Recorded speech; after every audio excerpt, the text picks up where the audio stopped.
In this particular example, we are asked to find the gradient between 2 points, and the 2 points are A and B. Here's our A right here, 1, 4, and over here we have our B point, which is 3, 2. We have the coordinates for both those 2 points, and we're asked to find the gradient. In other words, the slope or the degree of steepness of that particular gradient between those 2 points. Now, would it be useful if I was to give you a clue on how you can discover and identify instantly on the spot whether or not that's a positive or a negative gradient? And I'm sensing that you'd like to know this clue, and it works like this. It's a visual representation, and it requires using our arms. Like this, our arms. Now, if you got a gradient that goes across this way, as you can see my arms, that's to your right. If you got to go in that way, that's called a positive gradient. But if you got them the other way, and I'll just do my arms, if you got it that way, that's called a negative gradient, which is going out towards your left, yeah? So that's a negative gradient. Now have a look at the gradient here. Does that kind of match?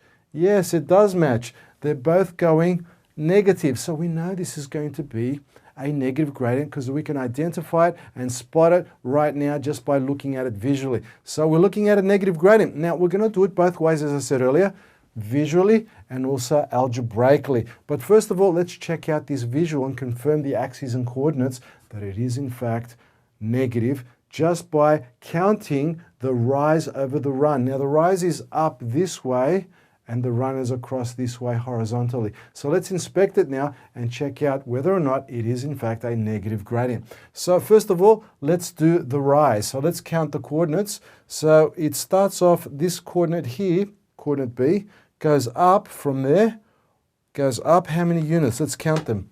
It goes 1, 2. That's 2 units up. So we can put 2 there. That's our rise. Over. Let's do our run now. Now we start off with the point. Now we're not going to the right. We're actually going to the left. What does that mean? Are the numbers getting bigger or smaller as we go left? They get smaller, don't they? So we're going the negative way. So we start off at 3, there's our point 3, and we go 1, 2 units to the left. So we're going kind of negative, aren't we? We're getting smaller. So let me just count them. It's 1, 2. So it's essentially negative 2 because we're going to the left. So let me write that down, negative 2. So it's negative 2 for the run. So that means our gradient, because we know it's going to be negative, is 2 over negative 2. Now, as a simplified fraction, that actually equals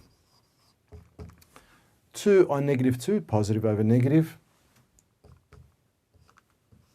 That actually equals negative 1. So our gradient visually is negative 1 because the rise is 2 and the run is negative 2. So now let's go over this side over here with the coordinates and work this out algebraically, analytically with the coordinates by substituting and slotting the coordinates over here into our gradient slope formula. So here's our gradient formula right here. We're going to label and mark the coordinates, those coordinates right here, and substitute them and slot them right in there. So let's do that. But the first thing we want to do is label them up. So let's label them. Point A, let's call that x1, y1, and point B, let's call it x2, y2. Okay, so let's start slotting into and substituting into that slope gradient formula. So let's start that.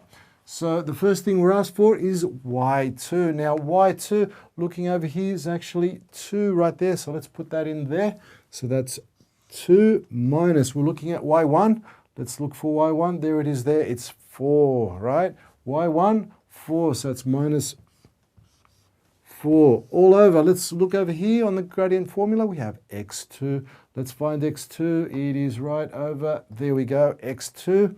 That's actually 3. Let's put that 3 here. Minus, and then we have x1, which is very close here, just over there. x1 is 1. There it is. Let's substitute that here. So that's minus 1. Let's see what we get. So 2 minus 4, 2 minus 4, that's 2 minus a bigger number. That's going to be negative. So that's going to be 2 minus 4. That's going to be minus 2 all over, or negative 2. 3 minus 1 is positive 2. So we have minus over a negative. We know the answer is going to be a negative because of that. So negative 2 divided by positive 2 is going to be negative 1. So our gradient minus 1. That's analytically, which matches what we did visually through the window up here, which is via inspection, negative 1. So that gradient matches.